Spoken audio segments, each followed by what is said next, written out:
Hello everyone, welcome to Disha Academy. അപ്പം ഇന്നത്തെ ദിവസത്തിൻ്റെ പ്രത്യേകത നിങ്ങൾക്കറിയാം, ഇന്ന് പൊളിറ്റി ഡേ ആണ് അല്ലേ? അപ്പോൾ പൊളിറ്റി ഡേ ആയിട്ടാണ് നമ്മൾ ഇന്നത്തെ ഡേയെ മാറ്റി വെച്ചിരിക്കുന്നത്. ആർക്ക് വേണ്ടിയിട്ടാണ് ഇങ്ങനെ ഒരു ഡേ എന്ന് ചോദിച്ചു കഴിഞ്ഞാൽ നിങ്ങൾക്ക് ഓരോരുത്തർക്കും വേണ്ടിയിട്ടാണ്. അപ്പം ഇന്നത്തെ ഈ ഒരു ഡേ നിങ്ങൾക്ക് വളരെ യൂസ്ഫുൾ ആയിരിക്കും. നമുക്കറിയാം ഇത് 9 മണിക്ക് ലൈവ് സെഷൻ, അനിൽ സാറിൻ്റെ ലൈവ് സെഷനോട് കൂടിയാണ് ഈ സ്റ്റാർട്ട് ചെയ്തിരിക്കുന്നത്. ദെൻ ഗായത്രി മിസ്സിൻ്റെ ക്ലാസ് ഉണ്ടായിരുന്നു. പിന്നെ അതിൻ്റെ കണ്ടിന്യൂറ്റി ആയിട്ട് പാർട്ടാണ് ഞാൻ എടുക്കുന്നത്. അപ്പം ഇന്നത്തെ ഡേ നിസ്സംശയം പറയാൻ സാധിക്കും നിങ്ങൾക്ക് വളരെ യൂസ്ഫുൾ ആയിരിക്കും. നിങ്ങളെല്ലാം രാത്രിയിലെ 7 മണിയുടെ മെഗാ ലൈവ് വരെയും നിങ്ങൾ ഇത് കാണണം. കാരണം നമുക്കറിയാം എല്ലാ എക്സാംസും വരികയാണ്, SSCയുടെ ആയാലും റെയിൽവേയുടെ ആയാലും എക്സാംസ് എല്ലാം വരികയാണ്. അതുകൊണ്ട് തന്നെ നിങ്ങൾക്ക് വളരെയധികം യൂസ്ഫുൾ ആണ്. ഇതിന് ക്വസ്റ്റ്യൻസ് ചോദിക്കും എന്നുള്ള കാര്യത്തിൽ യാതൊരു സംശയമില്ല. ഉറപ്പായിട്ടും ഇന്ന് നമ്മൾ റിവൈസ് ചെയ്യുന്ന എല്ലാ ഭാഗത്തു നിന്നുള്ള ക്വസ്റ്റ്യൻസ് ഉറപ്പായിട്ടും ഉണ്ടാവും. സോ നിങ്ങൾ വളരെ ആക്റ്റീവായിട്ട് ഈ സെഷൻസ് എല്ലാം കാണുക. വളരെ ഇമ്പോർട്ടൻ്റ് ആയിട്ടുള്ള കാര്യങ്ങൾ മാത്രമേ നമ്മൾ എടുത്തിട്ടുള്ളൂ. മാത്രമല്ല ഇതൊരു റിവിഷനാണ് ഉദ്ദേശിക്കുന്നത്. ഓക്കെ, സോ ഇതിൻ്റെ ഒന്ന് ഡീറ്റെയിൽ ആയിട്ടുള്ള ഒരു ഭാഗത്തോട്ട് പോകുന്നില്ല. നമ്മൾ എല്ലാം ഒന്നും നിങ്ങൾക്ക് റിവൈസ് ചെയ്ത് തരികയാണ്. സോ എല്ലാവരും ഈ എല്ലാ സെഷൻസും കാണാനായിട്ട് ശ്രമിക്കുക. അപ്പം ഞാനിന്ന് നിങ്ങൾക്ക് എടുക്കുന്നത് പാർട്ടാണ്. അപ്പം നിങ്ങൾക്ക് ഒരു ഹാഫ് ആൻ അവർ നിങ്ങൾക്ക് ഈ പാർട്ടുമായി ബന്ധപ്പെട്ട പ്രധാനപ്പെട്ട കാര്യങ്ങൾ നിങ്ങൾക്ക് പറഞ്ഞു തരുന്നതായിരിക്കും. ഓക്കെ, നമുക്ക് സ്റ്റാർട്ട് ചെയ്താലോ? നോക്കിയേ, പാർട്ട് 5 അതാണ്. പാർട്ട് 5 യൂണിയൻ ഗവൺമെന്റും അതുപോലെ പാർട്ട് 6 സ്റ്റേറ്റ് ഗവൺമെന്റുമാണ് നിങ്ങൾക്ക് ഞാൻ പറഞ്ഞു തരുന്നത്. അപ്പം അതിനു മുമ്പേ ഒന്ന് റിവൈസ് ചെയ്തോട്ടെ. പാർട്ട് 1 എന്തായിരുന്നു? Union and it's territory. Part 2 എന്നോടൊപ്പം നിങ്ങളും പറയണം. പാർട്ട് 2 എന്താണ്? Citizenship. Part 3 fundamental rights. Part 4 directive principle അല്ലെങ്കിൽ മാർഗനിർദ്ദേശക തത്വങ്ങൾ. 4A fundamental duty. 5 എന്ന് പറയുന്നത് എന്താണ്? യൂണിയൻ ഗവൺമെന്റ് ആണ്. Union government. സോ പാർട്ട് 5 പറയുന്നത് യൂണിയൻ ഗവൺമെന്റിനെ പറ്റിയിട്ടാണ്. ഈ പാർട്ട് 5 എഗെയിൻ ഒരു 5 ചാപ്റ്റേഴ്സ് ആയിട്ട് തിരിച്ചിട്ടുണ്ട്. പാർട്ട് 5 എഗെയിൻ ഒരു 5 ചാപ്റ്റേഴ്സ് ആയിട്ട് തിരിച്ചിട്ടുണ്ട്. ചാപ്റ്റർ 1 എന്ന് പറയുന്നത് എക്സിക്യൂട്ടീവ് ആണ്. ചാപ്റ്റർ 1 എന്താ വിളിക്കുന്നത്? എക്സിക്യൂട്ടീവ്. Chapter 2 parliament. ചാപ്റ്റർ 2 എന്താണ്? Parliament. Chapter 3 legislative power. Chapter 3 ആണ് legislative power. And chapter 4 union judiciary. Chapter 4 എന്താണ്? Union judiciary. ആൻഡ് ചാപ്റ്റർ 5 എന്ന് പറയുന്നത് CAG. ഈ പാർട്ട് 5 ആയ യൂണിയൻ ഗവൺമെന്റിനെ 5 ചാപ്റ്റർ ആയിട്ട് തിരിച്ചിട്ടുണ്ട്. ചാപ്റ്റർ 1 എന്ന് പറയുന്നത് എക്സിക്യൂട്ടീവ് ആണ്. Chapter 2 parliament. Chapter 3 legislative power. Chapter 4 union judiciary. And chapter 5 CAG എന്ന് വെച്ചാൽ comptroller and auditor general of India. അപ്പൊ ഇങ്ങനെ ഈ യൂണിയൻ ഗവൺമെന്റ് തന്നെ ഇപ്പൊ നിങ്ങൾക്കറിയാം, യൂണിയൻ ഗവൺമെന്റ് എന്ന് പറയുമ്പോൾ പാർട്ട് 5 എന്ന് പറയുമ്പോൾ ഈ പറയുന്ന ആർട്ടിക്കിൾ 52 to 151 വരെ യൂണിയൻ ഗവൺമെന്റ് ആണ്. So purely union government, central ഗവൺമെന്റിനെ പറ്റിയിട്ട് പറയുന്ന ആർട്ടിക്കിളുകളാണ് 52 തൊട്ട് 151 വരെ എന്നുള്ളത് നിങ്ങൾ മനസ്സിലാക്കാം. അതിൽ എക്സിക്യൂട്ടീവ് എന്ന് പറയുമ്പം അതിൽ 52 മുതൽ 78 വരെയുള്ള ആർട്ടിക്കിൾ എക്സിക്യൂട്ടീവ് എന്ന ഭാഗത്തിലാണ്. പാർലമെന്റ് എന്ന് പറയുമ്പം 79 മുതൽ 122 വരെ പാർലമെന്റിലാണ്. ഓക്കെ, ലെജിസ്ലേറ്റീവ് പവർ എന്ന് പറയുമ്പം 123 മാത്രമാണ് ലെജിസ്ലേറ്റീവ് പവറിൽ വരുന്നത്. യൂണിയൻ ജുഡീഷ്യറി എന്ന് പറഞ്ഞാൽ 124 മുതൽ 147 വരെയാണ്. ആൻഡ് CAG എന്ന് പറയുന്നത് 148 to 151. ഇപ്പൊ നിങ്ങൾക്ക് അതിന്റെ ഒരു ഐഡിയ കിട്ടിയല്ലോ, യൂണിയൻ ഗവൺമെന്റിനെ 5 ചാപ്റ്റേഴ്സ് ആയിട്ട് തിരിച്ചിട്ടുണ്ട് എന്നുള്ളത്. അപ്പൊ അതിൽ നമുക്ക് നോക്കാം. ഈ എക്സിക്യൂട്ടീവ് എന്ന് പറയുന്ന ഭാഗത്തിലാണ് ആർട്ടിക്കിൾ 52 മുതൽ 78 വരെ വരുന്നത്.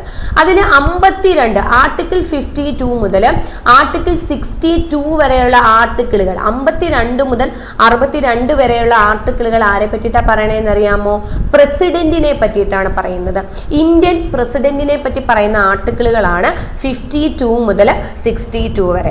സോ 52 മുതൽ 62 വരെയുള്ള ആ ഒരു ആർട്ടിക്കിളുകൾ ആരെ പറ്റി പറയുന്നു എന്ന് ചോദിച്ചാൽ അത് ആരെ പറ്റിയിട്ടാണ് പറയുന്നത്?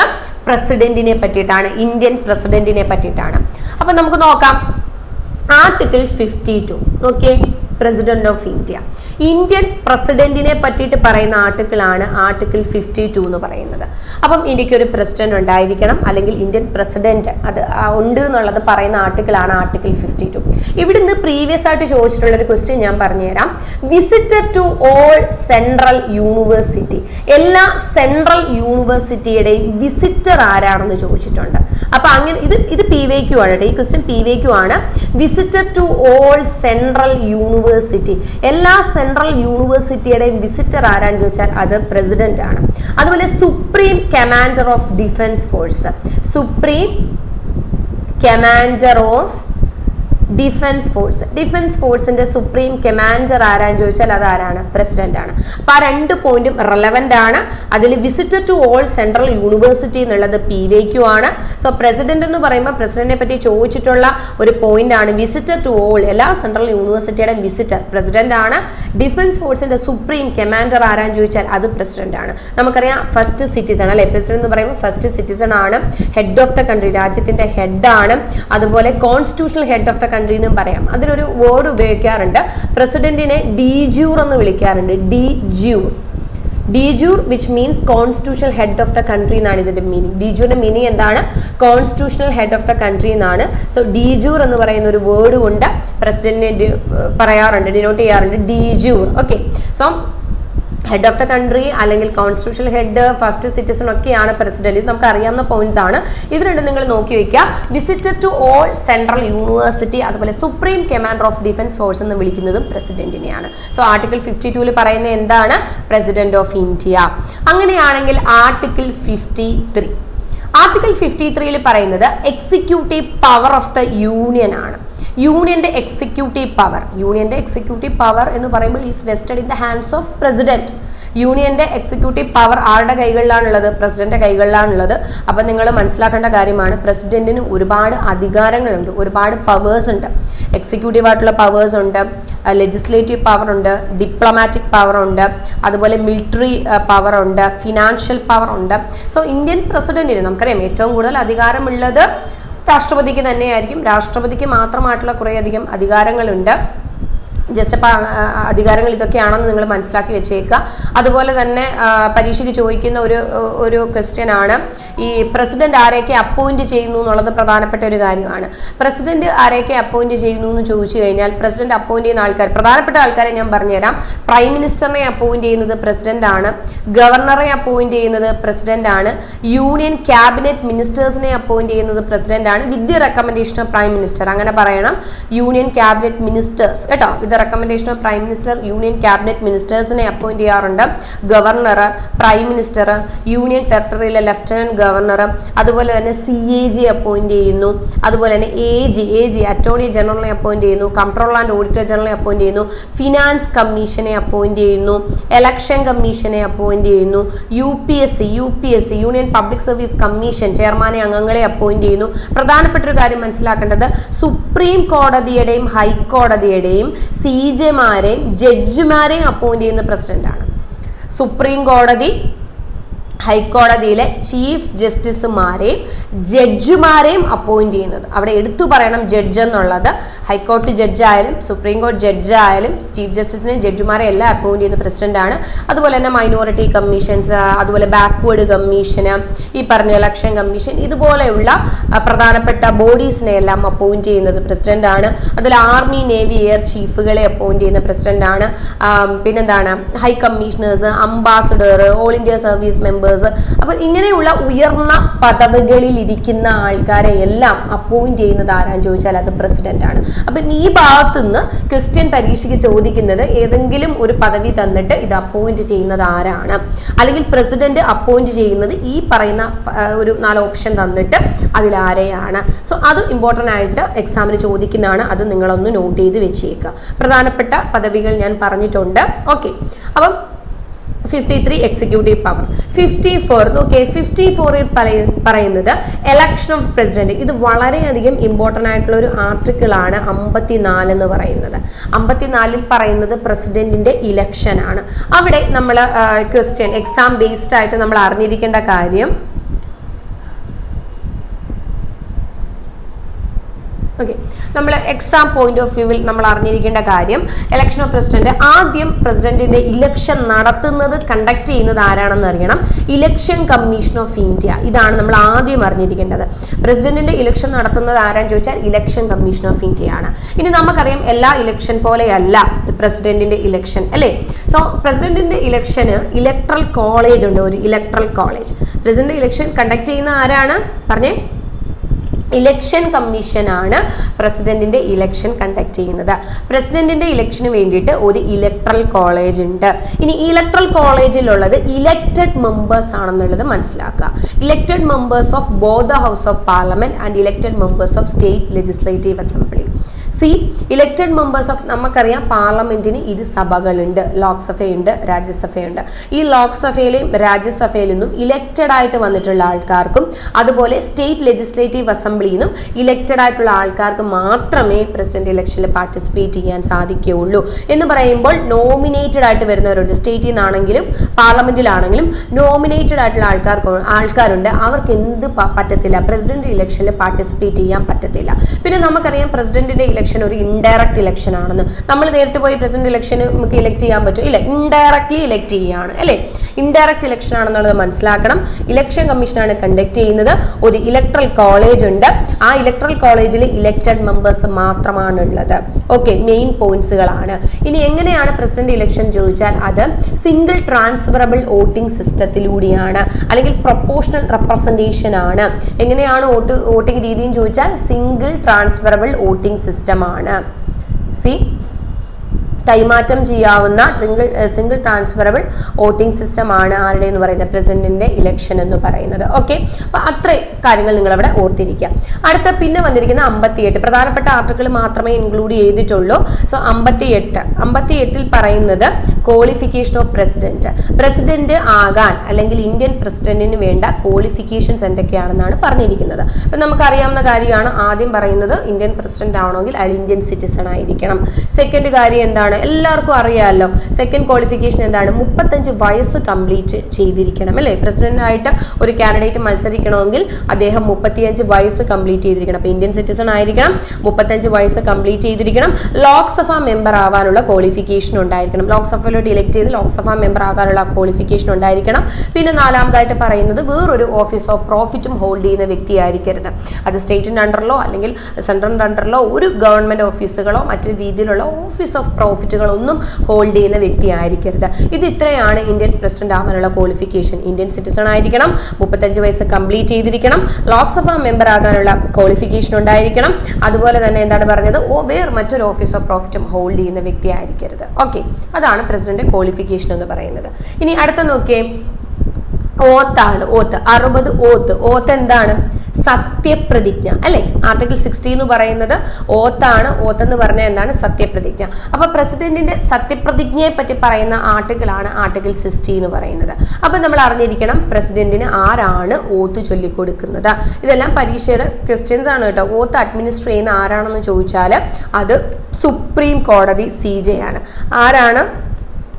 സുപ്രീം കോടതി CJ ആണ്, അല്ലെങ്കിൽ സുപ്രീം കോടതിയിലെ ചീഫ് ജസ്റ്റിസ് ആണ് പ്രസിഡന്റിന് സത്യപ്രതിജ്ഞാ വാചകം ചൊല്ലിക്കൊടുക്കുന്നത്.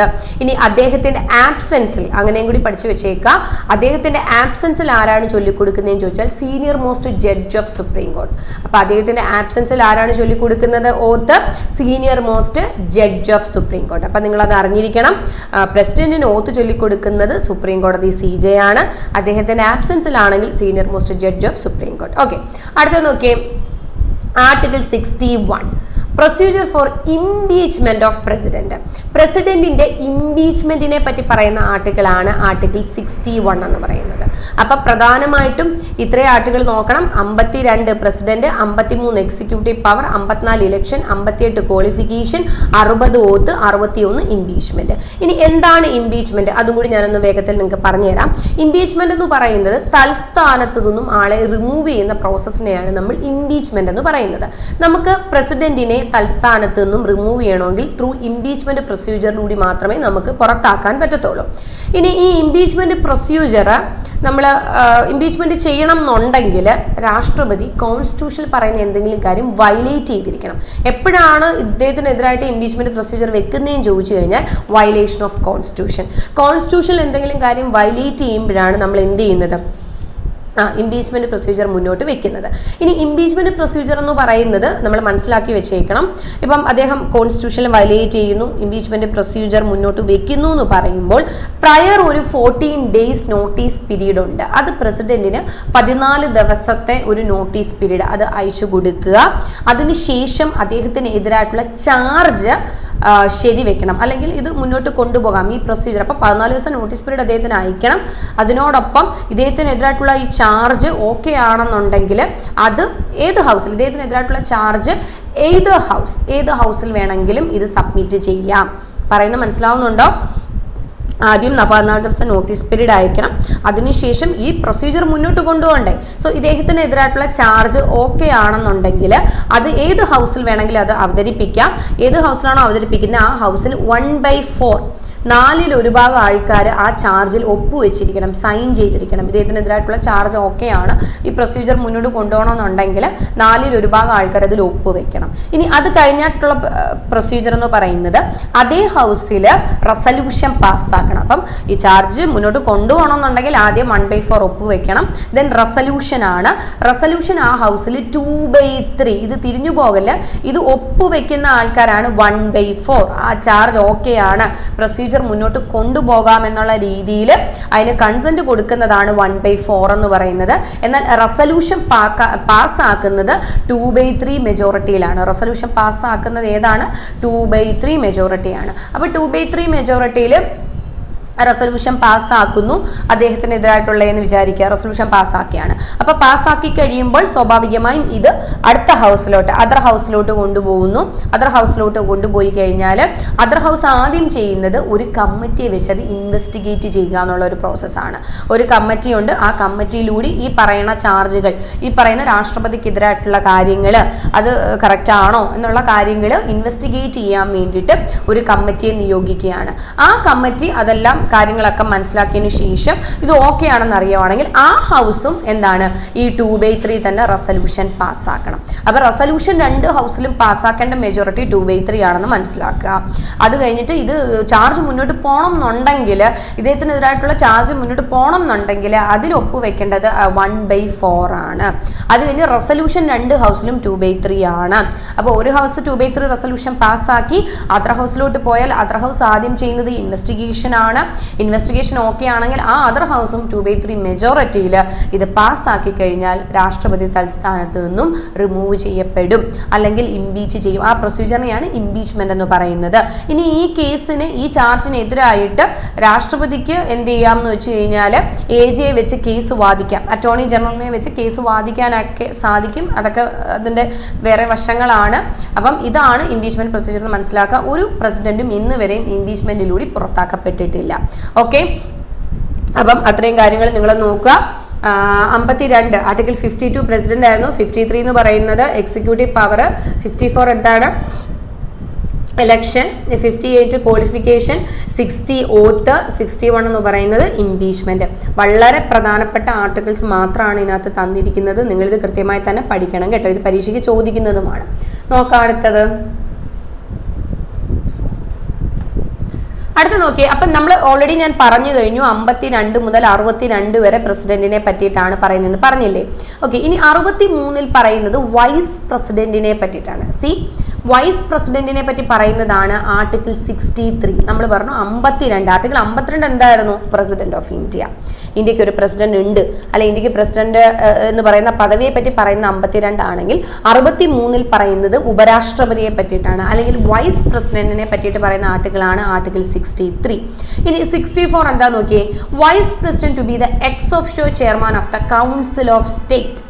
സി ഇത് നിങ്ങൾ വ്യത്യാസം മനസ്സിലാക്കണം. 63 വൈസ് പ്രസിഡന്റ് ഓഫ് ഇന്ത്യ എന്ന് പറയുമ്പോൾ 64ാമത്തെ ആർട്ടിക്കിളിൽ പറയുന്നത് vice president to be ex officio chairman of council of state. See ഈ ഒരു സെന്റൻസ് വളരെയധികം ഇമ്പോർട്ടൻ്റ് ആണ്. എന്താണ്?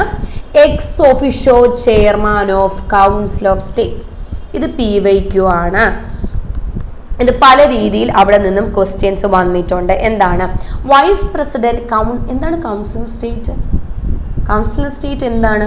രാജ്യസഭ, അല്ലെങ്കിൽ നമ്മൾ പറയുന്ന അപ്പർ ഹൗസ്, അല്ലെങ്കിൽ നമ്മൾ പറയുന്ന house of the elders. Upper house എന്നും ഹൗസ് ഓഫ് ദി എൽഡേഴ്സ് എന്നും കൗൺസിൽ ഓഫ് സ്റ്റേറ്റ് എന്നൊക്കെ വിളിക്കുന്ന എന്തിനെയാണ്? രാജ്യസഭേനെയാണ്. അപ്പോൾ രാജ്യസഭയുടെ എക്സ് ഒഫീഷ്യോ ചെയർമാനാണ് വൈസ് പ്രസിഡന്റ്. അത് വളരെ ഇമ്പോർട്ടൻ്റ് ആയിട്ടൊരു സ്റ്റേറ്റ്മെന്റ് ആണ്. അത് എക്സാമിന് ചോദിക്കുന്നതാണ്. സോ രാജ്യസഭയുടെ ചിലർ പഠിച്ചു വയ്ക്കും, ചിലർ പെട്ടെന്ന് കൗൺസിൽ ഓഫ് സ്റ്റേറ്റ് എന്ന് പറയുമ്പോൾ ചിലപ്പോൾ ആലോചിക്കാം. അങ്ങനെ ആലോചിക്കരുത്. രാജ്യസഭയെ തന്നെയാണ് നമ്മൾ അപ്പർ ഹൗസ് എന്നും കൗൺസിൽ ഓഫ് സ്റ്റേറ്റ് എന്നും അതുപോലെ തന്നെ ഹൗസ് ഓഫ് ദി എൽഡേഴ്സ് എന്നും ഒക്കെ വിളിക്കുന്നത്. സോ രാജ്യസഭയുടെ എക്സ് ഒഫീഷ്യോ ചെയർമാൻ അല്ലെങ്കിൽ രാജ്യസഭയുടെ ചെയർമാൻ എന്ന് വിളിക്കുന്നത് ഉപരാഷ്ട്രപതിയാണ്, വൈസ് പ്രസിഡന്റിനെയാണ്.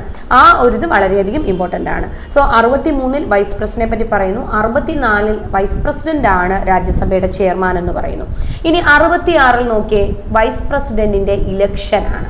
54 നമ്മൾ പ്രസിഡന്റിന്റെ ഇലക്ഷനെ പറ്റി പറഞ്ഞു. 66 പറയുന്നത് നമ്മൾ വൈസ് പ്രസിഡന്റിന്റെ ഇലക്ഷനെ പറ്റിയിട്ടാണ്. പ്രസിഡന്റിന്റെ ഇലക്ഷൻ പോലെയാണോ വൈസ് പ്രസിഡന്റിന്റെ ഇലക്ഷൻ? ചില വ്യത്യാസങ്ങളുണ്ട്.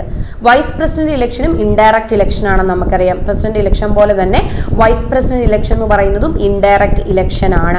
ഇനി vice president election indirect election ആണ്. അതുപോലെ സിംഗിൾ ട്രാൻസ്ഫറബിൾ വോട്ടിംഗ് സിസ്റ്റം ഇവിടെയും അതുതന്നെയാണ്. ഇനി വ്യത്യാസം എന്താണെന്ന് ചോദിച്ചു കഴിഞ്ഞാൽ പ്രസിഡന്റിന്റെ ഇലക്ഷനിൽ പാർട്ടിസിപ്പേറ്റ് ചെയ്യുന്നത് ഇലക്റ്റഡ് മെമ്പേഴ്സ് ആയിരുന്നു. അത് elected members of both house of പാർലമെന്റും elected members of state legislative assembly, അങ്ങനെയല്ലേ നമ്മൾ പഠിച്ചത്. പക്ഷേ വൈസ് പ്രസിഡന്റ് ഇലക്ഷൻ വരും ഇലക്റ്റഡ് മെമ്പേഴ്സിനും നോമിനേറ്റഡ് മെമ്പേഴ്സിനും പാർട്ടിസിപ്പേറ്റ് ചെയ്യാം. അപ്പൊ തന്നെ അതൊരു വലിയ വ്യത്യാസമാണ്. സി ഇലക്റ്റഡ് മെമ്പേഴ്സിനും നോമിനേറ്റഡ് മെമ്പേഴ്സിനും വൈസ് പ്രസിഡന്റ് ഇലക്ഷനിൽ പാർട്ടിസിപ്പേറ്റ് ചെയ്യാം. ആ വൈസ് പ്രസിഡന്റ് ഇലക്ഷനിൽ ഇലക്റ്റഡും ഉണ്ട്, നോമിനേറ്റഡും ഉണ്ട്. അതുപോലെ നമ്മൾ പ്രസിഡന്റ് ഇലക്ഷനിൽ പഠിച്ചപ്പോൾ പറഞ്ഞു ഇലക്റ്റഡിന് മാത്രമേ പറ്റുള്ളൂ. അതുപോലെ ബോത്ത് ഹൗസ് ഓഫ് പാർലമെന്റും സ്റ്റേറ്റ് ലെജിസ്ലേറ്റീവ് അസംബ്ലിന്നും ഉണ്ടെന്ന് പറഞ്ഞു. വൈസ് പ്രസിഡന്റ് വരുമ്പം സ്റ്റേറ്റ് ലെജിസ്ലേറ്റീവ് അസംബ്ലിയിൽ നിന്നുള്ള ആൾക്കാരില്ല. എന്താണ്? ബോത്ത് ഹൗസ് ഓഫ് പാർലമെന്റിന്റെ ഇരു സഭകളിൽ നിന്നുള്ള ആൾക്കാരാണ്. പക്ഷേ അവിടെ ഇലക്റ്റഡിനും നോമിനേറ്റഡിനും വൈസ് പ്രസിഡന്റ് ഇലക്ഷനിൽ പാർട്ടിസിപ്പേറ്റ് ചെയ്യാം. സോ വൈസ് പ്രസിഡന്റ് ഇലക്ഷൻ എങ്ങനെയാണെന്ന് ചോദിച്ചാൽ ഇൻഡയറക്റ്റ് ഇലക്ഷൻ ആണ്, സിംഗിൾ ട്രാൻസ്ഫറബിൾ വോട്ടിംഗ് സിസ്റ്റം ആണ്. അതുപോലെ തന്നെ ഇലക്റ്റഡിനും നോമിനേറ്റഡും, അത് നിങ്ങൾ ആലോചിക്കുക. ഇലക്റ്റഡ് ആൻഡ് നോമിനേറ്റഡ് ആയിട്ടുള്ള ആൾക്കാർക്ക് അത് ബോത്ത് ഹൗസ് ഓഫ് പാർലമെന്റ് ആണുള്ളത്, പാർട്ടിസിപ്പേറ്റ് ചെയ്യാനായിട്ട് സാധിക്കും. ഓക്കെ, അടുത്ത നോക്കിയേ.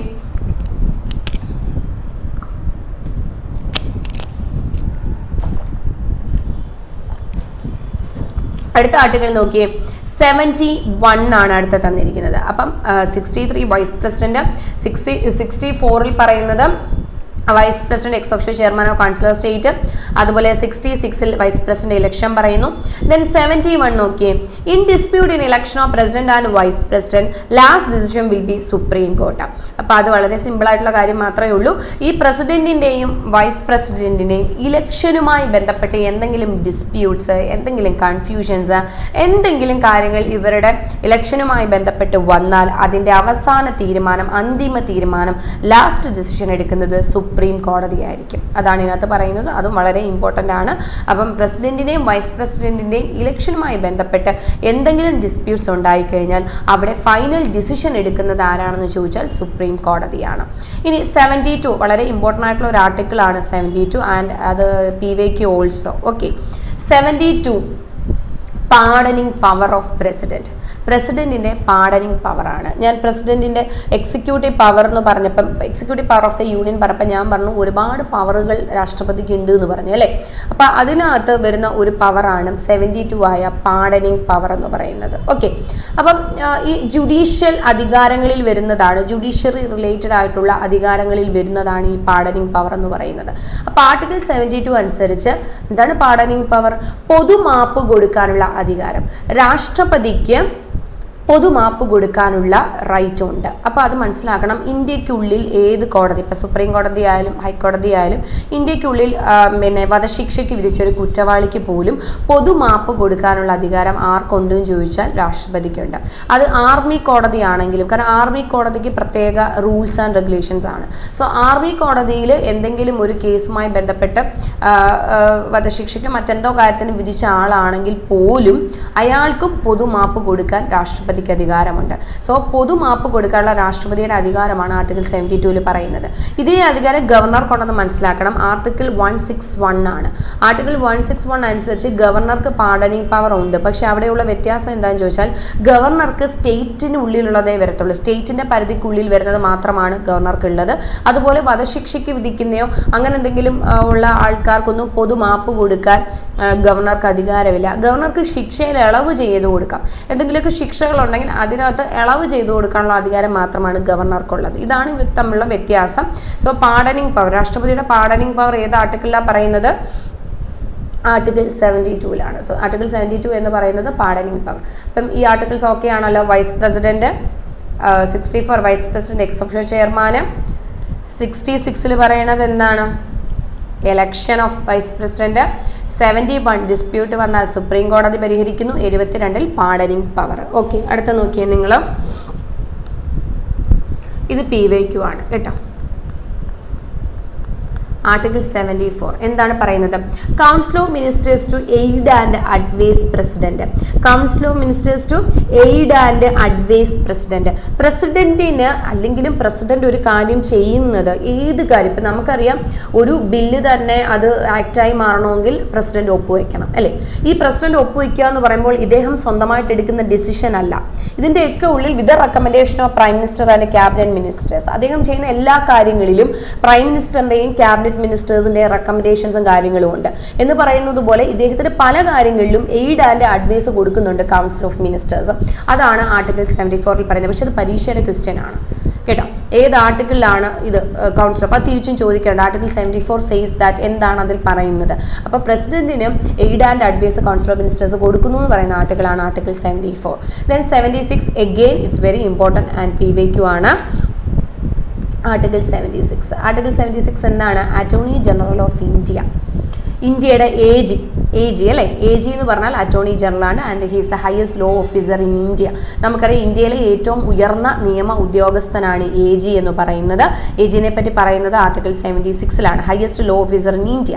ഇനി AGയെ പറ്റി പറയുമ്പോൾ AG ആക്ച്വലി AGക്ക് ഒരു കാലഘട്ടം പറയുന്നില്ല. എന്ന് വെച്ചാൽ AG എത്ര കാലം AG ആയിട്ട് ഇരിക്കാം ഒരു വ്യക്തിക്ക് എന്നുള്ളത് കോൺസ്റ്റിറ്റ്യൂഷനിൽ പറയുന്നില്ല. അതെന്താണെന്ന് ചോദിച്ചാൽ AG എപ്പോഴും വിത്ത് പ്ലഷർ ഓഫ് പ്രസിഡന്റ്, അല്ലെന്നുണ്ടെങ്കിൽ ആ ഒരു ഏത് ഗവൺമെന്റ് ആണോ ഭരിക്കുന്നത് അവരുടെ താല്പര്യത്തിനനുസരിച്ചാണ് പലപ്പോഴും AG അപ്പോയിന്റ് ചെയ്യുന്നത്. മനസ്സിലായില്ലേ? അപ്പോൾ അത് അതിനകത്ത് ഒരിക്കലും അദ്ദേഹത്തിൻ്റെ ഒരു ടെനുവർ പറയപ്പെടുന്നില്ല. എന്നാൽ AGക്ക് ഒരുപാട് അധികാരങ്ങളുണ്ട്. കാരണം ഹയസ്റ്റ് ലോ ഓഫീസർ ആണ്, അതൊരു കാര്യം. രണ്ടാമത്തെ കാര്യം, പാർലമെന്റിലെ സെഷനുകൾക്കെല്ലാം AGക്ക് പങ്കെടുക്കാം. വോട്ടിംഗ് റൈറ്റ് ഒന്നുമില്ല, പക്ഷെ പാർലമെന്റിലെ എല്ലാ സെഷനിലും പങ്കെടുക്കാം. അതുപോലെ within the territory of India, ഇന്ത്യയിലെ ഏത് കോടതിയിൽ വേണമെങ്കിലും ഇദ്ദേഹത്തിന് പോയി അദ്ദേഹത്തിന് പോകാൻ പ്രസന്റ് ചെയ്യാനുള്ള അധികാരവും AGക്കുണ്ട്. അപ്പം ഇന്ത്യയിലെ ഏറ്റവും ഉയർന്ന നിയമോദ്യോഗസ്ഥനാണ്. ആർട്ടിക്കിൾ ഏതാണെന്ന് ചോദിച്ചാൽ ആർട്ടിക്കിൾ 76 AGനെ പറ്റി പറയുന്നത്.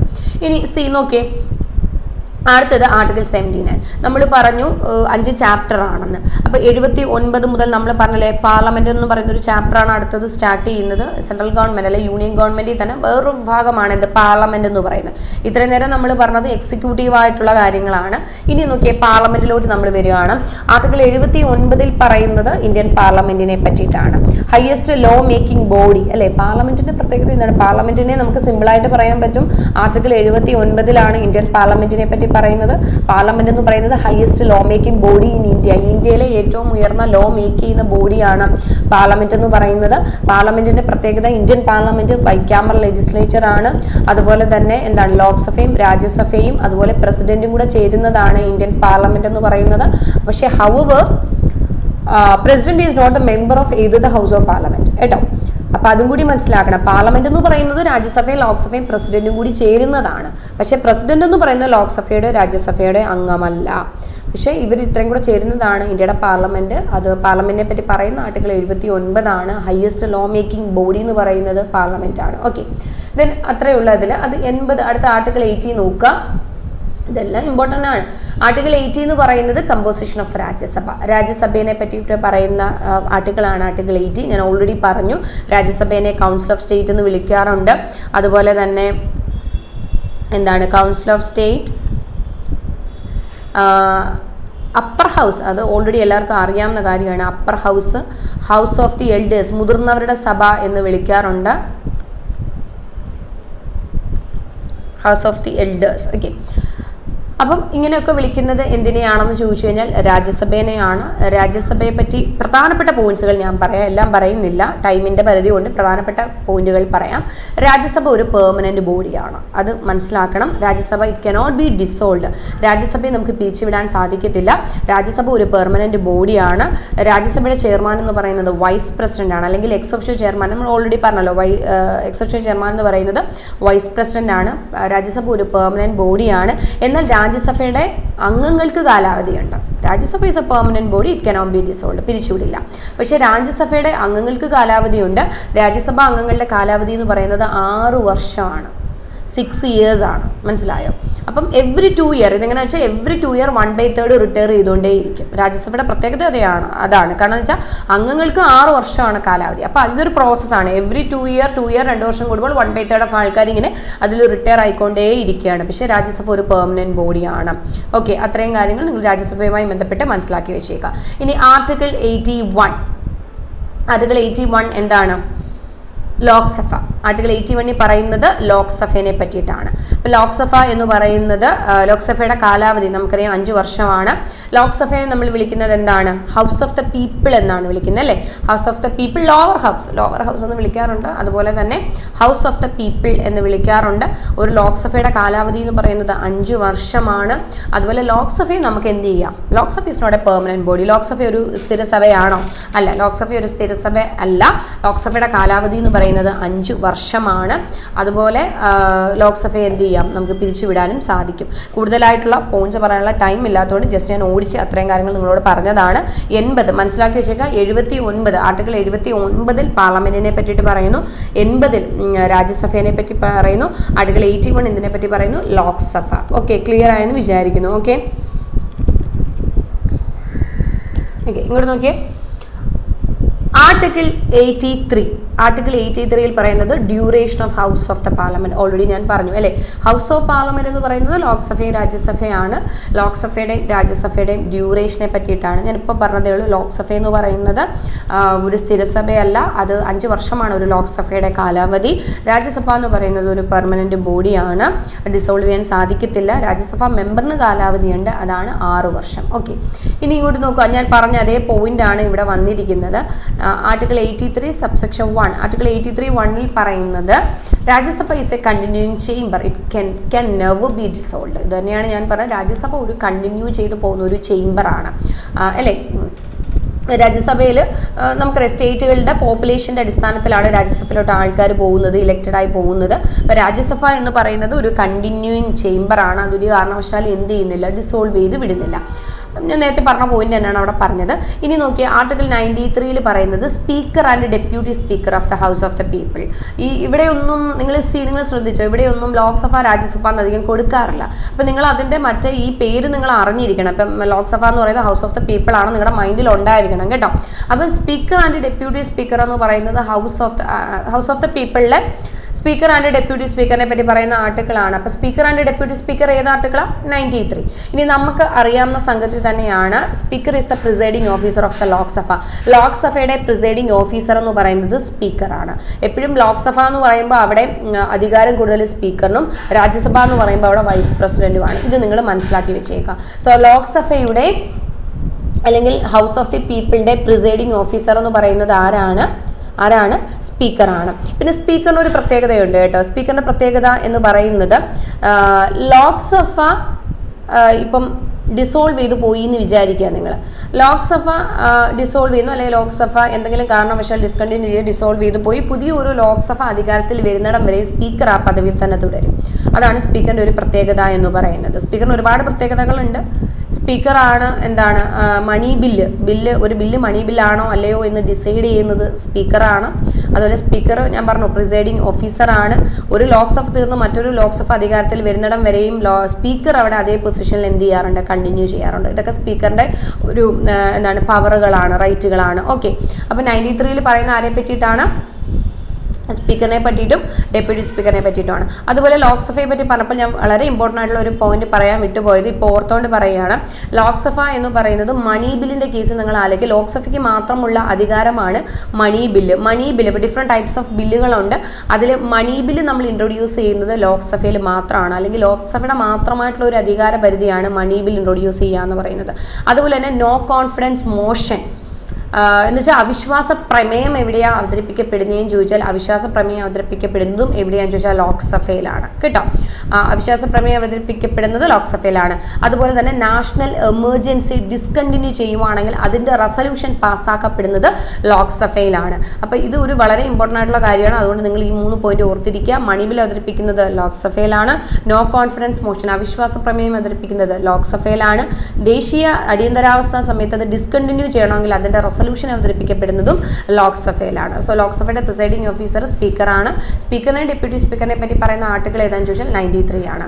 സി ആർട്ടിക്കിൾ 100 ആർട്ടിക്കിൾ 100 പറയുന്നത് speaker casting out in case of tie വരുമ്പോൾ കാസ്റ്റിംഗ് ഔട്ട് ചെയ്യാം ആർക്ക്? സ്പീക്കറിന്. നോർമലി ഫസ്റ്റ് ഇൻസ്റ്റൻസിൽ സ്പീക്കർ എന്ത് ചെയ്യാറില്ല, വോട്ട് ചെയ്യാറില്ല. അതുപോലെ തന്നെ ഇപ്പം സ്പീക്കർ എന്തെങ്കിലും കാരണവശാൽ സ്പീക്കറിനെ പുറത്താക്കപ്പെടുന്ന എന്തെങ്കിലും സാഹചര്യത്തിൽ ഇരിക്കുകയാണ് റിമൂവൽ പ്രൊസീജിയറിൽ വല്ലതും ഇരിക്കുകയാണെങ്കിൽ ഒരിക്കലും സ്പീക്കറിന് ലോക്സഭയിൽ പ്രിസൈഡ് ചെയ്യാനുള്ള അധികാരമില്ല. കാര്യങ്ങൾ സംസാരിക്കാനും പറയുവാനുള്ള അധികാരമുണ്ട്, പ്രിസൈഡ് ചെയ്യാനുള്ള അധികാരമില്ല എന്തെങ്കിലും റിമൂവൽ പ്രൊസീജിയറിൽ നിൽക്കുകയാണെന്നുണ്ടെങ്കിൽ. അതുപോലെ നോർമലി ഫസ്റ്റ് ഇൻസ്റ്റൻസിൽ സ്പീക്കർ എന്ത് ചെയ്യാറില്ല, വോട്ട് ചെയ്യാറില്ല. ഫസ്റ്റ് ഇൻസ്റ്റൻസിൽ സ്പീക്കർ വോട്ട് ചെയ്യാറില്ല. ഈ ടൈം വരുമ്പോൾ അദ്ദേഹം കാസ്റ്റിംഗ് ഔട്ട് ചെയ്യാറുണ്ട്. ഇനി ഇവിടെ ഒരു വ്യത്യാസമുണ്ട്, അത് ഞാൻ പറഞ്ഞുതരാം. ഇപ്പം റിമൂവൽ പ്രൊസീജിയർ അണ്ടറിലാണ് സ്പീക്കർ ഇരിക്കുന്നതെങ്കിൽ അദ്ദേഹത്തിന് ഫസ്റ്റ് ഇൻസ്റ്റൻസിൽ വോട്ട് ചെയ്യാം, ടൈ വരുമ്പോൾ കാസ്റ്റിംഗ് ഔട്ട് ചെയ്യാൻ പറ്റത്തില്ല. അപ്പം ഞാൻ പറഞ്ഞത് നിങ്ങൾക്ക് കൺഫ്യൂഷൻ ആയോ? ഇത്രയേ ഉള്ളൂ അതിൻ്റെ അകത്ത്. സ്പീക്കർ നോർമലി എന്ത് ചെയ്യാറില്ല, ഫസ്റ്റ് ഇൻസ്റ്റൻസിൽ വോട്ട് ചെയ്യാറില്ല. ടൈ വരുന്ന സാഹചര്യത്തിൽ അദ്ദേഹത്തിന് കാസ്റ്റിംഗ് ഔട്ട് ചെയ്യാം. പക്ഷേ എന്തെങ്കിലും കാരണവശാൽ സ്പീക്കർ റിമൂവൽ പ്രൊസീജിയറിൻ്റെ അണ്ടറിൽ ഇരിക്കുകയാണെന്നുണ്ടെങ്കിൽ അതാണ് ഞാൻ പറഞ്ഞത്, ആ ഒരു കേസിൽ മാത്രം അദ്ദേഹത്തിന് എന്ത് ചെയ്യാൻ പറ്റത്തില്ല, സ്പീക്കറിനെ കാസ്റ്റിംഗ് ഔട്ട് ചെയ്യാനായിട്ട് ടൈ വരുമ്പോൾ പറ്റത്തില്ല. ഫസ്റ്റ് ഇൻസ്റ്റൻസിൽ എന്ത് ചെയ്യാം, വോട്ട് ചെയ്യാം. അത് ക്ലിയർ ആയെന്ന് വിചാരിക്കുന്നു. ഓക്കെ, അപ്പോൾ ഇവിടെ ഇത്രയേ ഉള്ളൂ. നിങ്ങൾ ഇത്രയും മനസ്സിലാക്കി വെച്ചേക്കാം. ഒരു ടൈ വരുമ്പോൾ സ്പീക്കറിന് എന്ത് ചെയ്യാം, കാസ്റ്റിംഗ് ഔട്ട് ചെയ്യാം. ഫസ്റ്റ് ഇൻസ്റ്റൻസിൽ സ്പീക്കറിന് എന്ത് ചെയ്യാൻ പറ്റില്ല, വോട്ട് ചെയ്യാനായിട്ട് സാധിക്കത്തില്ല. അത്രയേ ഉള്ളൂ. ആർട്ടിക്കിൾ 102 പറയുന്നത് disqualification of MPs member of parliament അവരുടെ ഏതൊക്കെ കാരണവശാലാണ്, ഏതൊക്കെ സാഹചര്യത്തിലാണ് ഇവരെ ഡിസ്ക്വാളിഫൈ ചെയ്ത്. ഇപ്പം ആന്റി ഡിഫെക്ഷൻ ലോ ആൾക്കാരെ ഡിസ്ക്വാളിഫൈ ചെയ്യാറുണ്ട്. കൂറുമാറ്റ നിരോധന നിയമം മൂലം ഡിസ്ക്വാളിഫൈ ചെയ്യുന്നത് 102 അനുസരിച്ചിട്ട് ഡിസ്ക്വാളിഫൈ ചെയ്യാറുണ്ട്. പല സാഹചര്യങ്ങളിൽ, അതിന് കുറേ സാഹചര്യങ്ങളുണ്ട്. ആ സാഹചര്യങ്ങളിലൊക്കെ എം പി എന്ത് ചെയ്യാറുണ്ട്, നമ്മൾ ഡിസ്ക്വാളിഫൈ ചെയ്യാറുണ്ട്. അതിനെപ്പറ്റി പറയുന്ന ആർട്ടിക്കിളാണ് 102 ആർട്ടിക്കിൾ. ഓക്കെ നോക്കിയേ നിങ്ങൾ, article 105 powers privilege etcetera of ഒരു ഞാനിപ്പോൾ പറഞ്ഞതുപോലെയാണ് പാർലമെന്റിന് എന്തെല്ലാം അധികാരങ്ങളുണ്ട്, ഒരു പാർലമെന്റിൽ എന്തെല്ലാം പ്രിവിലേജുകളുണ്ട്. ഈ പാർലമെന്റിന്റെ അധികാരങ്ങളെയും പ്രിവിലേജുകളെയും പറ്റി പറയുന്ന ആർട്ടിക്കിളാണ് ആർട്ടിക്കിൾ 105. ആക്ച്വലി പറയാനാണെങ്കിൽ പാർലമെന്റിന്റെ കുറേ പവേഴ്സിനെ പറ്റി പറയാനുണ്ട്, പ്രിവിലേജുകളെല്ലാം ഉണ്ട്. അപ്പോൾ അത് മറ്റൊരു ക്ലാസ്സിൽ അല്ലെങ്കിൽ നിങ്ങൾ പറഞ്ഞു തരാം, മറ്റൊരു യൂട്യൂബ് ക്ലാസ് എടുത്തിട്ട് അതിനെ പറ്റിയിട്ട് പറഞ്ഞുതരാം. ഇപ്പം നിങ്ങൾ മനസ്സിലാക്കുക 105 പറയുന്നത് powers and privilege of the house of the parliament. Okay, ഇനി അടുത്ത ആർട്ടിക്കിൾ ഇത് PYQ ആണ്, ഇമ്പോർട്ടൻ്റ് ആണ്. എന്താണ് 108 ജോയിന്റ് സിറ്റിംഗ് ആണ്, സംയുക്ത സമ്മേളനം. ഈ ജോയിന്റ് സിറ്റിംഗ് ഏത് സാഹചര്യത്തിലാണ് കൂടുന്നതെന്ന് ചോദിച്ചു കഴിഞ്ഞാൽ ഏതെങ്കിലും ഒരു ബില്ലിൻ്റെ കാര്യത്തിൽ എന്തെങ്കിലും ഡെഡ് ലോക്ക് വരുന്നുണ്ട്, ഒരു ബില്ലിൻ്റെ കാര്യത്തിൽ വളരെയധികം തർക്കങ്ങൾ വരുന്ന ഒരു സാഹചര്യത്തിലും, അതുപോലെ ഒരു ബില്ല് ഒരു ഹൗസ് പാസ്സാക്കി മറ്റൊരു ഹൗസിൽ കൊടുത്തിട്ട് 6 മാസമായിട്ട് ആ ബില്ല് പാസ്സാക്കാതിരിക്കുകയും ചെയ്യുകയാണെങ്കിലും സംയുക്ത സമ്മേളനം വിളിച്ചു ചേർക്കാറുണ്ട്. ഈ സംയുക്ത സമ്മേളനം ഈ ജോയിന്റ് സിറ്റിംഗ് വിളിക്കുന്നത് സമ്മൺ ചെയ്യുന്നത് ആരാന്ന് ചോദിച്ചാൽ പ്രസിഡന്റ് ആണ്. സമ്മൺ ചെയ്യുന്നത് ആരാണ്? പ്രസിഡന്റ് ആണ്. ജോയിന്റ് സിറ്റിംഗ് പ്രിസൈഡ് ചെയ്യുന്നത് സ്പീക്കറാണ്. ജോയിന്റ് സിറ്റിംഗ് സമ്മൺ ചെയ്യുന്നത് ആരാണ്? പ്രസിഡന്റ്. എന്ന് വെച്ചാൽ ജോയിന്റ് സിറ്റിങ്ങിന് വിളിച്ചു ചേർക്കുന്നത് പ്രസിഡന്റ് ആണ്. എന്നാൽ ജോയിന്റ് സിറ്റിങ്ങിൽ അധ്യക്ഷ വഹിക്കുന്നത് സ്പീക്കറാണ്. അപ്പോൾ ഏതെങ്കിലും ഒരു ബില്ലിൻ്റെ കാലത്ത് ഡെഡ് ലോക്ക് വരികയോ അല്ലെന്നുണ്ടെങ്കിൽ ഞാൻ ഈ പറഞ്ഞ പോലെ ഒരു ബില്ല് ഒരു ഹൗസ് പാസ്സാക്കുകയും മറ്റേ ഹൗസ് 6 മാസമായിട്ട് അത് പാസ്സാക്കാതിരിക്കുകയൊക്കെ ചെയ്യുമ്പോൾ മാക്സിമം ആ ഒരു 6 മാസം പാസ്സാക്കാതിരിക്കുകയും ചെയ്യുമ്പോഴാണ് ജോയിന്റ് സിറ്റിംഗ് വിളിക്കുന്നത്. ഇനി നമുക്ക് ആക്ച്വലി 3 പ്രാവശ്യമാണ് നമ്മുടെ രാജ്യത്ത് പ്രധാനമായും ജോയിന്റ് സിറ്റിംഗ് വിളിച്ചിട്ടുള്ളത്. ഒന്ന് 1961, ഒന്ന് 1972, 2002, 61 ഡൗറി പ്രൊഹിബിഷൻ ബില്ലുമായി ബന്ധപ്പെട്ടാണ് വിളിച്ചിട്ടുള്ളത്. 1978 ബാങ്കിങ് സർവീസ് കമ്മീഷൻ ബില്ലുമായി ബന്ധപ്പെട്ടിട്ടാണ് വിളിച്ചിട്ടുള്ളത്. 2002 പ്രിവെൻഷൻ ഓഫ് ടെററിസം ആക്ടുമായി ബന്ധപ്പെട്ട് പോട്ട ആക്ടുമായി ബന്ധപ്പെട്ടാണ്. ഞാൻ കുറച്ച് സ്പീഡിലാണോ പറയുന്നതെന്ന് എനിക്കറിയില്ല, മൊത്തം തീർക്കാൻ വേണ്ടിയിട്ടാണ്.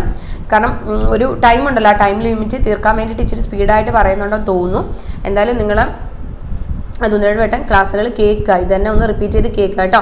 61 ഡൗറി 3 വട്ടമാണ് ജോയിന്റ് സിറ്റിംഗ് വിളിച്ചിട്ടുള്ളത്. 61 ഡൗറി പ്രൊഹിബിഷൻ ബില്ലുമായി ബന്ധപ്പെട്ട്, 78 ബാങ്കിങ് സർവീസ് ബില്ലുമായി ബന്ധപ്പെട്ട്, 2002 പോട്ട ബില്ലുമായി ബന്ധപ്പെട്ട്. ഓക്കെ, ഇനി 109 നോക്കിയേ, special procedures in respect of money bill. Money ബില്ലുമായി ബന്ധപ്പെട്ടിട്ടുള്ള സ്പെഷ്യൽ പ്രൊസീജിയർ നമുക്കറിയാം. മണി ബില്ല് 110 അതിൻ്റെ ഡെഫിനിഷനുമാണ് പറയുന്നത്. നമുക്കറിയാം എല്ലാ ബില്ലിൻ്റെയും കൂട്ടല്ല മണി ബില്ല് അല്ലേ, അതിനൊരു സ്പെഷ്യൽ പ്രൊസീജിയർ ഉണ്ട്. കാരണം ബില്ലുകളൊന്നും പല ടൈപ്പ് ഉണ്ടെന്ന് ഞാൻ പറഞ്ഞു. ഫിനാൻഷ്യൽ ബില്ലുണ്ട്, കോൺസ്റ്റിറ്റ്യൂഷണൽ അമെൻമെൻറ്റ് ബില്ലുണ്ട്, മണി ബില്ലുണ്ട്, ഓർഡിനറി ബില്ലുണ്ട്. ഇങ്ങനെ ബില്ലുകൾ പല തരത്തിലുള്ള ബില്ലുകളുണ്ട്. ഈ ബില്ലുകളെല്ലാം ലോക്സഭ പാസ്സാക്കി, രാജ്യസഭ പാസ്സാക്കി, രാഷ്ട്രപതിയുടെ മുമ്പാകെ വരുന്നു. ബില്ല് രാഷ്ട്രപതി അസന്റ് കൊടുക്കുന്നു, ബില്ല് നിയമമാകുന്നു. ഇതാണ് ബില്ലിൻ്റെ ഒരു ആക്ട് ആവുന്ന പ്രൊസീജിയർ എന്ന് പറയുന്നത്. ഇനി ഈ ബില്ലുകളിൽ നിന്നെല്ലാം, ഞാൻ ഈ പറഞ്ഞ ബില്ലുകളിൽ നിന്ന് വ്യത്യസ്തമായ 2 ബില്ലാണ് മണി ബില്ലും കോൺസ്റ്റിറ്റ്യൂഷണൽ അമെൻമെൻറ്റ് ബില്ലും. ഓക്കെ, മണി ബില്ലും അതുപോലെ കോൺസ്റ്റിറ്റ്യൂഷണൽ അമെൻമെൻറ്റ് ബില്ലും. കാരണം മണി ബില്ല് എന്ന് പറയുന്നത് സ്പെഷ്യൽ പ്രൊസീജിയറാണ്. മണി ബില്ലിന് മണി ബില്ല് ലോക്സഭയിൽ മാത്രമാണ് അവതരിപ്പിക്കപ്പെടുന്നത്. മണി ബില്ല് സ്പീക്കറാണ് തീരുമാനിക്കുന്നത് ഒരു ബില്ല് മണി ബില്ലാണോ അല്ലയോ എന്നുള്ളത്. അതുപോലെ മണി ബില്ലിൻ്റെ കാര്യത്തിലുള്ള ഫുൾ അധികാരം ലോക്സഭയ്ക്കാണ്. ലോക്സഭ മാത്രം പാസ്സാക്കിയാൽ മതി മണി ബില്ല് പാസ്സാവാൻ. പിന്നെ അതിൻ്റെ പ്രൊസീജിയർ അനുസരിച്ച് രാജ്യസഭയിലേക്ക് അയക്കും. രാജ്യസഭ വിതിൻ 14 ഡേയ്സ് അതിന് അസന്റ് കൊടുത്ത് തിരിച്ചയക്കണം. ഇനിയിപ്പോൾ ഇത് അയച്ചാലും അയച്ചില്ലെങ്കിലും ലോക്സഭയുടെ മാത്രം അധികാരത്തിൽ പെടുന്നതാണ് എന്തെന്ന് പറയുന്നത് money bill. Constitutional amendment bill പിന്നെ ഒബ്ലിഗേറ്ററി ആയിട്ടും നിർബന്ധമായും രാഷ്ട്രപതി ഇതിൽ അസന്റ് കൊടുത്തേ പറ്റൂ. 24th അമെൻമെൻറ്റ് ആക്ടിൽ അത് പറയുന്നുണ്ട് കൃത്യമായിട്ട്. രാഷ്ട്രപതി കോൺസ്റ്റിറ്റ്യൂഷണൽ അമെൻമെൻറ്റ് ബില്ലിൽ നിർബന്ധമായും ഒബ്ലിഗേറ്ററി ആയിട്ടും അത് അസന്റ് കൊടുത്തേ പറ്റുള്ളൂ. അപ്പോൾ അതുകൊണ്ട് അത് രണ്ടും ഒഴിച്ച് ബാക്കി എല്ലാ ബില്ലിൻ്റെ കാര്യത്തിൽ അങ്ങനെയല്ല. ഈ 2 ബില്ലിനും ഒരു സ്പെഷ്യൽ അറ്റൻഷൻ ഉണ്ട്. സോ മണി ബില്ലിൻ്റെ സ്പെഷ്യൽ പ്രൊസീജിയറിനെ പറ്റി 109 പറയുന്നു. അതുപോലെ ഡെഫിനിഷൻ, മണി ബില്ലിൻ്റെ ഡെഫിനിഷനെ പറ്റി 110 പറയുന്നു. ഇത് 112 ആർട്ടിക്കിൾ, ഇതും പരീക്ഷയുടെ ക്വസ്റ്റ്യൻ. ഇത് ബഡ്ജറ്റ്, വേറെ ഒന്നുമില്ല, ബഡ്ജറ്റ് ആനുവൽ ഫിനാൻഷ്യൽ സ്റ്റേറ്റ്മെൻറ്റ്, അതിനെ പറ്റിയിട്ട് ബഡ്ജറ്റിനെ പറ്റിയിട്ട് പറയുന്ന ആർട്ടിക്കിളാണ് ആർട്ടിക്കിൾ 112 എന്നുള്ളത്. ഓക്കെ, ഇനി 117 ആർട്ടിക്കിൾ 117 എന്നുള്ളത് ഫിനാൻസ് ബില്ല് കേട്ടോ. ഫിനാൻസ് ബില്ലുകളെ പറ്റിയിട്ടാണ്. നമ്മുടെ യൂണിയൻ ഗവൺമെൻറ്റിൽ വരുന്ന ബില്ലുകളുണ്ട്, കുറേ ഫിനാൻസ് ബില്ലുകൾ, അതിനെ പറ്റിയിട്ടാണ് 117 പറയുന്നത്. 123 പറയുന്നത് ഓർഡിനൻസ് ആണ്. ഇത് PYQ ആണ്. ഈ ഓർഡിനൻസ് എന്നുള്ളത് PYQ ആണ്, വളരെയധികം ഇമ്പോർട്ടൻ്റ് ആണ്. രാഷ്ട്രപതിക്ക് ഓർഡിനൻസ് ഇറക്കാനുള്ള അധികാരത്തിനെയാണ് 123 എന്ന് പറയുന്നത് കേട്ടോ.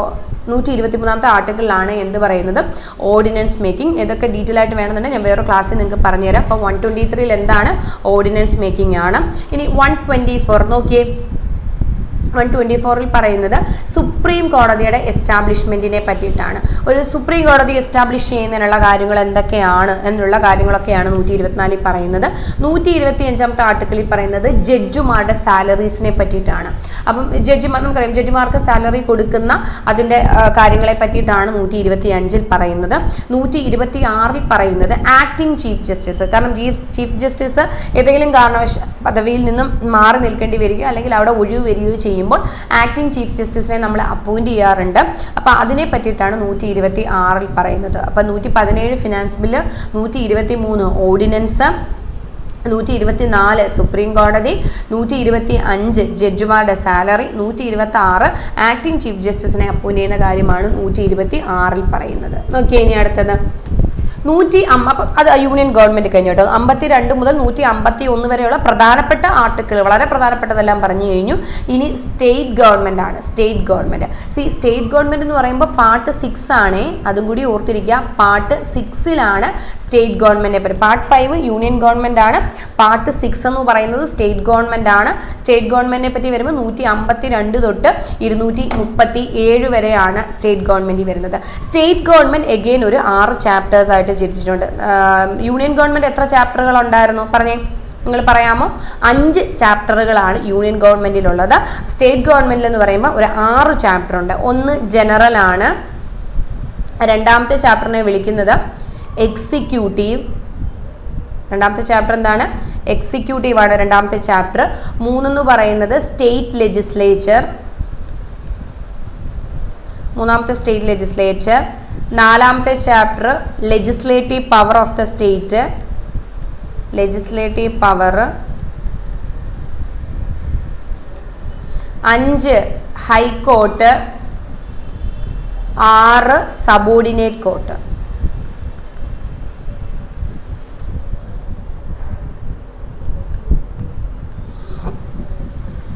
അപ്പോൾ ചാപ്റ്റർ 1 എന്ന് പറയുന്നത് ജനറൽ ആണ്. ഇത് നമ്മൾ നേരത്തെ പറഞ്ഞു യൂണിയൻ ഗവൺമെന്റ് 5 ചാപ്റ്റർ എന്ന് പറയുന്നത്. State government 6 ചാപ്റ്ററുകളുണ്ട്. ജനറൽ എന്ന് പറയുന്നത് article 152 general, then executive, state legislature, legislative power, ഹൈക്കോടതി, സബോർഡിനേറ്റ് കോർട്ട്. ഞാനൊന്ന് ഓടിച്ച് പറയാതെ 153ലാണ്. ഇനിയിപ്പം നമ്മൾ പറയുന്നത് സ്റ്റേറ്റ് അല്ലേ, സോ എല്ലാം ഗവർണറും സ്റ്റേറ്റുകളെ പറ്റിയിട്ടുമായിരിക്കും. ഈ 152 തൊട്ട് 237 മൊത്തം സ്റ്റേറ്റിന്റെ അധികാരങ്ങൾ, സ്റ്റേറ്റുമായി ബന്ധപ്പെട്ട കാര്യങ്ങളുമാണ്. 153 പറയുന്ന ആർട്ടിക്കിൾ 153 ഗവർണർ. സ്റ്റേറ്റുകൾ, ഓരോ സ്റ്റേറ്റുകൾക്കും എന്തുകൊണ്ട്? ഗവർണറുണ്ട്. ഒരു ഗവർണർക്ക് ഒരു സ്റ്റേറ്റിൽ, അതും കൂടി നിങ്ങൾ മനസ്സിലാക്കണം. ഒരു ഗവർണർക്ക് ഒന്നിൽ കൂടുതൽ സ്റ്റേറ്റിൽ ഗവർണറായിട്ടിരിക്കാം കേട്ടോ, അത് മനസ്സിലാക്കുക. എല്ലാ സ്റ്റേറ്റിലും ഗവർണറുണ്ട്, അതാണ് 153. ഇനി ഗവർണറുടെ എക്സിക്യൂട്ടീവ് പവർ, ഗവർണറുടെ അധികാരങ്ങൾ. ഇപ്പം പ്രസിഡന്റിന് ഒരു രാജ്യത്തിന്റെ എന്തെല്ലാം അധികാരങ്ങളുണ്ടോ അതുപോലാണ് സ്റ്റേറ്റിൽ വരുമ്പോൾ ഗവർണർ. നമുക്കറിയാം പ്രസിഡന്റ് എങ്ങനെയാണോ അതുപോലാണ് സംസ്ഥാനങ്ങളിൽ വരുമ്പോൾ ഗവർണറുടെ അധികാരങ്ങളും. അപ്പൊ ഗവർണറുടെ എക്സിക്യൂട്ടീവ് പവറിനെ പറ്റിയിട്ടാണ് 154 പറയുന്നത്. 161 ഞാൻ നേരത്തെ നിങ്ങളോട് പറഞ്ഞു 72 പ്രസിഡന്റിന്റെ പാർഡനിങ് പവർ പറയുന്നു. അപ്പൊ ഞാൻ പറഞ്ഞു 161 അതുപോലെ ഗവർണർക്ക് പാർഡനിങ് പവർ ഉണ്ട്. പക്ഷെ ഗവർണർക്ക് സ്റ്റേറ്റിനുള്ളിലുള്ള അധികാരങ്ങൾ മാത്രമേ ഉള്ളൂ എന്നുള്ളത് ഞാൻ പറഞ്ഞു. ഇനി 165 അഡ്വക്കേറ്റ് ജനറൽ ആണ്. 76 നമ്മൾ AG പറ്റി പറഞ്ഞു. അറ്റോർണി ജനറൽ ആണെങ്കിൽ 165 അഡ്വക്കേറ്റ് ജനറൽ ആണ്. AG എന്തായിരുന്നു?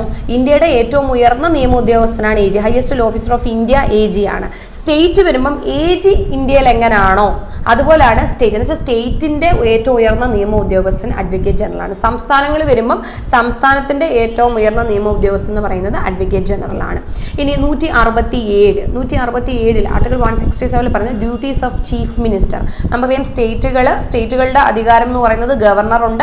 അതുപോലെ തന്നെ എന്താണ് സ്റ്റേറ്റ് ലെജിസ്ലേച്ചർ വരുമ്പോൾ അത് CM ആണ്. അപ്പൊ CM ചീഫ് മിനിസ്റ്ററിന് എന്തെല്ലാം ഡ്യൂട്ടികൾ ഉണ്ട് എന്ന് പറയുന്നതാണ് 167. ഓക്കെ, അടുത്ത സ്ലൈഡ് നോക്കിയേ. 213 213 ഓർഡിനൻസ്. 123 ആരുടെ ഓർഡിനൻസ് ആണ്? പ്രസിഡന്റിന്റെ ഓർഡിനൻസ് ആണ് 123 എന്ന് പറയുന്നത്. പ്രസിഡന്റിന് ഓർഡിനൻസ് ഇറക്കാനുള്ള അധികാരമാണെങ്കിൽ 213 തിരിച്ചിട്ടാൽ മതി കേട്ടോ. 213 എന്ന് പറയുന്നത് ഗവർണർക്ക് ഓർഡിനൻസ് ഇറക്കാനുള്ള. 123 123 പ്രസിഡന്റ് ഓർഡിനൻസ് ഇറക്കുമ്പോൾ 213 അനുസരിച്ച് ഗവർണർക്കും ഓർഡിനൻസ് ഇറക്കാനുള്ള അധികാരമുണ്ട്. ഇനി 214 പറയുന്നത് സ്റ്റേറ്റിന്റെ സുപ്രീം കോടതിയെ പറ്റിയിട്ട് യൂണിയൻ ഗവൺമെന്റ് പറയുന്നത് പോലെ തന്നെ സ്റ്റേറ്റ് വരുമ്പം ഹൈക്കോടതികളാണ്. നമുക്കറിയാലോ സ്റ്റേറ്റിന്റെ പ്രധാനപ്പെട്ട ഏറ്റവും ഉയർന്നത് ഹൈക്കോടതിയാണ്. സോ ഹൈക്കോടതികളെ പറ്റി പറയുന്നത് 214 215 ഇത് PYQ ആണ്. Court of record. ഹൈക്കോടതി എന്ന് പറയുന്നത് എന്താണ്? കോർട്ട് ഓഫ് റെക്കോർഡ് ആണെന്ന് പറയുന്നത് 215 അതുപോലെ 226 ഇതും PYQ ആണ്, ഇമ്പോർട്ടൻ്റ് ആണ്. റിട്ട് ഇഷ്യൂ ചെയ്യാനുള്ള ഹൈക്കോടതിയുടെ അധികാരം എന്താണ്? റിട്ട് ഇഷ്യൂ ചെയ്യാൻ. ഇതേ അധികാരം സുപ്രീം കോടതിക്കുമുണ്ട്. സുപ്രീം കോടതി റിട്ട് ഇഷ്യൂ ചെയ്യുന്നത് ആർട്ടിക്കിൾ 32 അനുസരിച്ചിട്ടാണ്. ആർട്ടിക്കിൾ 32 അനുസരിച്ച് സുപ്രീം കോടതി റിട്ട് ഇഷ്യൂ ചെയ്യുന്നു. കാരണം റിട്ട് ഇഷ്യൂള്ള അധികാരം ആർക്കൊക്കെയാണ്? സുപ്രീം കോടതിക്കും ഹൈക്കോടതിക്കുമാണ് അല്ലേ. Supreme court and high court have the power to issue writ. Supreme court writ issue ചെയ്യുന്നത് 32 അനുസരിച്ചാണെങ്കിൽ ഹൈക്കോടതി റിട്ട് ഇഷ്യൂ ചെയ്യുന്നത് 226 അനുസരിച്ചിട്ടാണ്. അപ്പോൾ ആർട്ടിക്കിൾ 226 എന്താണ്? റിട്ട് ഇഷ്യൂ ഉള്ള ഹൈക്കോർട്ടിന്റെ അധികാരം. ഈ ഡിസ്ട്രിക്ട് ജഡ്ജികളെ അപ്പോയിന്റ് ചെയ്യുന്നത് ഇത് അത്ര ഇമ്പോർട്ടൻ്റ് അല്ല. 233 ഡിസ്ട്രിക്ട് ജഡ്ജ്, ഓരോ ഡിസ്ട്രിക്റ്റിനും ജഡ്ജസ് ഉണ്ട്. അപ്പോൾ ഡിസ്ട്രിക്ട് ജഡ്ജ്, ജില്ലാ ജഡ്ജികളെ അപ്പോയിന്റ് ചെയ്യുന്നത് 233 പറയുന്നത് 233 അതത്ര ഇമ്പോർട്ടൻ്റ് അല്ല. ദെൻ 235 അതും അത്ര ഇമ്പോർട്ടൻ്റ് അല്ല. Control over subordinate courts, subordinate കോടതികളിലുള്ള കൺട്രോളിനെ പറ്റിയിട്ടാണ്. സോ 233 35 അത്ര ഇമ്പോർട്ടൻ്റ് അല്ല, എന്നാലും അറിഞ്ഞിരിക്കുക ഡിസ്ട്രിക്ട് ജഡ്ജിനെ അപ്പോയിന്റ് ചെയ്യുന്ന 233 സബോർഡിനേറ്റ് കോടതികളുടെ കൺട്രോളുകളെ പറ്റി പറയുന്നതാണെങ്കിൽ 235. ഓക്കെ, അപ്പം ഇത്രയും കാര്യങ്ങളാണ് ഈ ഒരു സെഷനിൽ ഇൻക്ലൂഡ് ചെയ്തിരുന്നത്. അപ്പം ഇച്ചിരി സ്പീഡിൽ പറഞ്ഞോ എന്ന് എനിക്ക് അറിയില്ല. കാരണം എന്ന് വെച്ച് കഴിഞ്ഞാൽ വിതിൻ ആ ടൈം ലിമിറ്റിനുള്ളിൽ പറഞ്ഞു തീർക്കാൻ വേണ്ടിയിട്ടാണ് ഇച്ചിരി ഒന്ന് സ്പീഡ് കൂട്ടിയത്. പക്ഷേ നിങ്ങൾക്കിത് തീർച്ചയായിട്ടും യൂസ്ഫുൾ ആവും എന്നുള്ള കാര്യത്തിൽ സംശയമേ ഇല്ല. നിങ്ങൾ എല്ലാ സെഷൻസും കാണണം കേട്ടോ. ഇനിയിപ്പോൾ അടുത്ത അമൃത മിസ്സിൻ്റെ ഒരു സെഷൻ വരുന്നുണ്ട്. പിന്നെ അനിൽ സാറിൻ്റെ മെഗാ ലൈവ് 7 മണിക്ക് ഉണ്ട്. അപ്പോൾ ഇതിനിടയ്ക്കെല്ലാം ബ്രേക്ക് ഉണ്ട് നിങ്ങൾക്ക്. അപ്പം നിങ്ങൾ മാത്രമല്ല സെഷൻസ് എല്ലാം കുറച്ച് ടൈം ലിമിറ്റ് കുറച്ച് മാത്രമല്ലേ ഉള്ളൂ. അപ്പോൾ അതുകൊണ്ട് നിങ്ങളിത് മസ്റ്റായിട്ട് നിങ്ങൾ വാച്ച് ചെയ്യണം. കാരണം നിങ്ങൾക്കിത് യൂസ്ഫുൾ ആകും, അത് ഉറപ്പാണ്. സോ നിങ്ങളിത് മസ്റ്റായിട്ട് വാച്ച് ചെയ്യുക. ഓക്കെ, ഇനി വരുന്ന സെഷനുകളും കൂടി നിങ്ങൾ കറക്റ്റായിട്ട് അതിലോട്ട് എന്ത് ചെയ്യുക, പാർട്ടിസിപ്പേറ്റ് ചെയ്യുക, കാണുക, നോട്ട് എഴുതി വയ്ക്കുക, പഠിക്കുക. എല്ലാവർക്കും all the best. Okay, thank you.